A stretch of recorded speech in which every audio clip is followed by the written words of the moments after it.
এখন পাঠ করছি রবীন্দ্রনাথ ঠাকুরের ইউরোপ প্রবাসীর পত্রের অষ্টম পত্র। আমরা এখন লন্ডন ত্যাগ করে এসেছি। লন্ডনের জনসমুদ্রে জোয়ার ভাটা খেলে তা জানো? বসন্তের আরম্ভ থেকে গরমির কিছুদিন পর্যন্ত লন্ডনের জোয়ার ঋতু। এই সময়ে লন্ডন উৎসবে পূর্ণ থাকে। থিয়েটার, নাচ গান, প্রকাশ্য ও পারিবারিক বল, আমোদ প্রমোদে ঘেঁষাঘেঁষি, ঠেসাঠেসি। ধনী লোকদের বিলাসিনী মেয়েরা রাতকে দিন করে তোলে। আজ তাদের নাচে নেমন্তন্ন, কাল ডিনারে, পরশু থিয়েটার, তরশু রাত্রে ম্যাডাম পার্টির গান। দিনের চেয়ে রাত্রিরের ব্যস্ততা বেশি। সুকুমারী মহিলা, যাদের তিলমাত্র শ্রম লাঘবের জন্যে শত শত ভক্ত সেবকের দল দিন রাত্রি প্রাণপণ করছেন।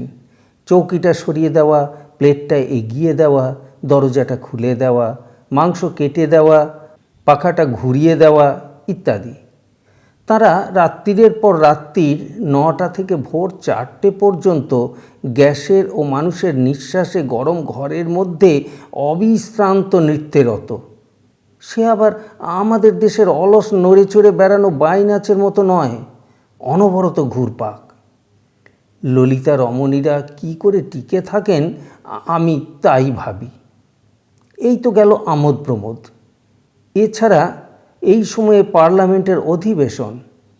ব্যান্ডের একতান স্বর, নাচের পদশব্দ, ডিনার টেবিলের হাস্যালাপ ধ্বনির সঙ্গে সঙ্গে সর্বত্র একটা পলিটিক্যাল উত্তেজনা। স্থিতিশীল ও গতিশীল দলভুক্তরা প্রতি রাত্রে পার্লামেন্টে রাজনৈতিক মল্লযুদ্ধের বিবরণ কী আগ্রহের সঙ্গে আলোচনা করতে থাকে। সিজনের সময় লন্ডনে এই রকম আলোড়ন। তারপরে আবার ভাঁটা পড়তে আরম্ভ হয়। লন্ডনের কৃষ্ণপক্ষ আসে।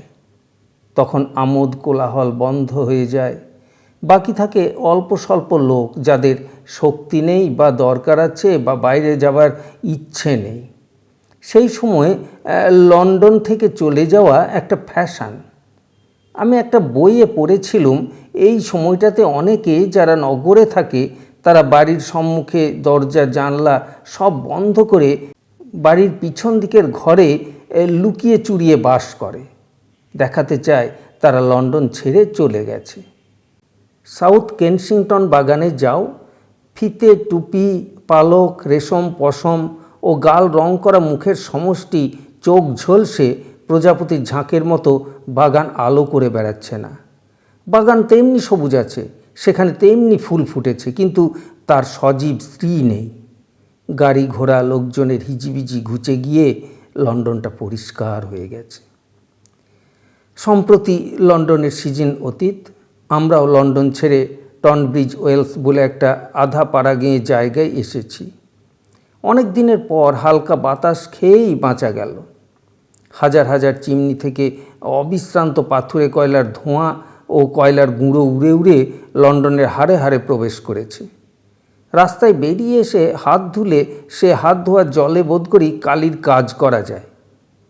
নিঃশ্বাসের সঙ্গে অবিশ্রান্ত কয়লার গুঁড়ো টেনে মগজটা বোধ হয় অত্যন্ত দাহ্য পদার্থ হয়ে দাঁড়ায়। টনব্রিজ ওয়েলস অনেক দিন থেকে তার লৌহ পদার্থ মিশ্রিত উৎসের জন্যে বিখ্যাত। এই উৎসের জল খাবার জন্যে এখানে অনেক যাত্রীর সমাগম হয়। উৎস শুনেই আমরা কল্পনা করলাম না জানি কি সুন্দর দৃশ্য হবে। চারিদিকে পাহাড় পর্বত, গাছপালা, সারস মরালকুল কুজিত, কমল কুমুদ কল্হার বিকশিত সরোবর, কোকিল কুজন, মলয় বিজন, ভ্রমর গুঞ্জন ও অবশেষে এই মনোরম স্থানে পঞ্চস্বরের প্রহার ও এক ঘটি জল খেয়ে বাড়ি ফিরে আসা। গিয়ে দেখি একটা হাটের মধ্যে একটা ছোট গর্ত পাথর দিয়ে বাঁধানো। সেখানে একটু একটু করে জল উঠছে। একটা বুড়ি কাঁচের গেলাস হাতে দাঁড়িয়ে এক এক পেনি নিয়ে এক এক গ্লাস জল বিতরণ করছে ও অবসর মতো একটা খবরের কাগজে গত রাত্রের পার্লামেন্টের সংবাদ পড়ছে। চারদিকে দোকান বাজার, গাছপালার কোনো সম্পর্ক নেই। সম্মুখেই একটা কসাইয়ের দোকান, সেখানে নানা চতুষ্পদের ও হংস মরালকুলের ডানা ছড়ানো মৃতদেহ দড়িতে ঝুলছে। এইসব দেখে আমার মন এমন চটে উঠল যে কোনো মতে বিশ্বাস হলো না যে এ জলে কোনো প্রকার রোগ নিবারণ বা শরীরের উন্নতি হতে পারে। টনব্রিজ ওয়েলস শহরটা খুব ছোট, দুপা বেরোলেই গাছপালা মাঠ দেখতে পাওয়া যায়।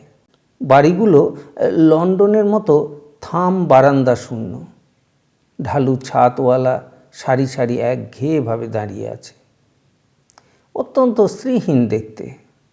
দোকানগুলো তেমনি সুসজ্জিত, পরিপাটি, কাঁচের জানলা দেওয়া। কাঁচের ভিতর থেকে সাজানো পণ্যদ্রব্য দেখা যাচ্ছে। কসাইয়ের দোকানে কোনো প্রকার কাঁচের আবরণ নেই, চতুষ্পদের আস্ত আস্ত পা ঝুলছে। ভেড়া, গরু, শুয়োর, বাছুরের নানা অঙ্গ প্রত্যঙ্গ নানা প্রকারভাবে চোখের সামনে টাঙিয়ে রাখা। হাঁস প্রভৃতি নানা প্রকার মরা পাখি লম্বা লম্বা গলাগুলো নিচের দিকে ঝুলিয়ে আছে। আর খুব একটা জোয়ান পেট মোটা ব্যক্তি হাতে একটা প্রকাণ্ড ছুরি নিয়ে কোমরে একটা আঁচলা ঝুলিয়ে দরজার কাছে দাঁড়িয়ে। বিলেতের ভেড়া গরুগুলো তাদের মোটাসোটা মাংস চর্বিওয়ালা শরীরের ও সুস্বাদের জন্য বিখ্যাত। যদি কোনো মানুষ খেগো সভ্যজাত থাকতো তাহলে বোধহয় বিলেতের কসাইগুলো তাদের হাটে অত্যন্ত মাগ্গি দামে বিকত। একজন মেম সাহেব বলেন যে কসাইয়ের দোকান দেখলে তার অত্যন্ত তৃপ্তি হয়, মনে আশ্বাস হয় দেশে আহারের অপ্রতুল নেই, দেশের পেট ভরবার মতো খাবার প্রচুর আছে, দুর্ভিক্ষের কোনো সম্ভাবনা নেই। ইংরেজদের খাবার টেবিলে যেরকম আকারে মাংস এনে দেওয়া হয় সেটা আমার কাছে দুঃখজনক। কেটে কুটে মশলা দিয়ে মাংস তৈরি করে আনলে একরকম ভুলে যাওয়া যায় যে একটা সত্যিকার জন্তু খেতে বসেছি, কিন্তু মুখ পা বিশিষ্ট আস্ত প্রাণীকে অবিকৃত আকারে টেবিলে এনে দিলে একটা মৃতদেহ খেতে বসেছি বলে গা কেমন করতে থাকে। নাপিতের দোকানের জানলায় নানা প্রকার কাঠের মাথায় নানা প্রকার কোঁকড়ানো পরচুলো বসানো রয়েছে। দাড়ি গোঁফ ঝুলছে, মার্কা মারা শিশিতে টাগনাশক, চুল উঠে যাওয়া নিবারক অব্যর্থ ওষুধ রয়েছে। দীর্ঘকেশী মহিলারা এই দোকানে গেলে সেবকেরা তাদের মাথা ধুয়ে দেবে, চুল বেঁধে দেবে, চুল কুঁকড়ে দেবে। এখানে মদের দোকানগুলোই সবচেয়ে জমকালো। সন্ধ্যের সময় সেগুলো আলোয় আকীর্ণ হয়ে যায়। বাড়িগুলো প্রায় প্রকাণ্ড হয়, ভিতরটা খুব বড় ও সাজানো। খদ্দেরের ঝাঁক দোকানের বাইরে ও ভিতরে সর্বদাই, বিশেষত সন্ধেবেলায় লেগে যায়। দর্জির দোকানও মন্দ নয়, নানা ফ্যাশনের সাজসজ্জা কাঁচের জানলার ভিতর থেকে দেখা যাচ্ছে। বড় বড় কাঠের মূর্তিকে কাপড় পরিয়ে সাজিয়ে রাখা হয়েছে। মেয়েদের কাপড় চোপড় একদিকে ঝোলানো। এইখানে কত লুব্ধ নেত্র দিন রাত্রি তাকিয়ে আছে তার সংখ্যা নেই। এখানকার বিলাসিনীরা যাদের নতুন ফ্যাশনের দামি কাপড় কেনবার টাকা নেই, তারা দোকানে এসে কাপড়গুলো ভালো করে দেখে যায়, তারপরে বাড়িতে গিয়ে সস্তায় নিজের হাতে তৈরি করে। আমাদের বাড়ির কাছে একটা খোলা পাহাড়ে জায়গা আছে, সেটা কমন অর্থাৎ সরকারি জায়গা। চারিদিক খোলা, বড় গাছ খুব অল্প, ছোট ছোট গুল্মের ঝোপ ও ঘাসে পূর্ণ। চারিদিক সবুজ, বিচিত্র গাছপালা নেই বলে কেমন ধু ধু করছে, কেমন বিধবার মতো চেহারা। উঁচু নিচু জমি, কাঁটা গাছের ঝোপঝাপ, জায়গাটা আমার খুব ভালো লাগে। মাঝে মাঝে এই রকম কাঁটা খোঁচা এবড়ো খেবড়োর মধ্যে এক এক জায়গায় ব্লু বেলস নামক ছোট ছোট ফুল ঘেঁষাঘেঁষি ফুটে সবুজের মধ্যে স্তূপাকার নীল রং ছড়িয়ে রেখেছে। কোথাও বা ঘাসের মধ্যে রাস রাস সাদা ডেইজি ও হলদে বাটারকাপ অজস্র সৌন্দর্যে প্রকাশিত। ঝোপঝাপের মাঝে মাঝে এবং গাছের তলায় এক একটা বেঞ্চি পাতা। এইটে সাধারণের বেড়াবার জায়গা। এখানে মানুষ এত অল্প ও জায়গা এত বেশি যে ঘেঁষাঘেঁষি নেই। লন্ডনের বড় বড় বেড়াবার বাগানের মতো চারদিকেই ছাতা হস্তক, টুপি মস্তক, চোখ ধাঁধক ভিড়ের আনাগোনা নেই। দূর দূর বেঞ্চির মধ্যে নিরালা যুগল মূর্তি রোদ্দুরে এক ছাতার ছায়ায় আসীন, কিংবা তারা হাত ধরাধরি করে নিরিবিলি বেড়াচ্ছে। সব শুদ্ধ জড়িয়ে জায়গাটা উপভোগ্য। এখনও গরমিকাল শেষ হয়নি। এখানে গরমিকালে সকাল ও সন্ধে অত্যন্ত সুন্দর। গরমির পূর্ণ যৌবনের সময় রাত 2-3টের পরে আলো দেখা দিতে আরম্ভ করে। 4টের সময় রোদ্দুর ঝাঁ ঝাঁ করতে থাকে ও রাত্রি 9টা-10টার আগে দিনের আলো নেবে না। আমি একদিন 5টার সময় উঠে কমনে বেড়াতে গিয়েছিলুম। পাহাড়ের উপর একটা গাছের তলায় গিয়ে বসলুম।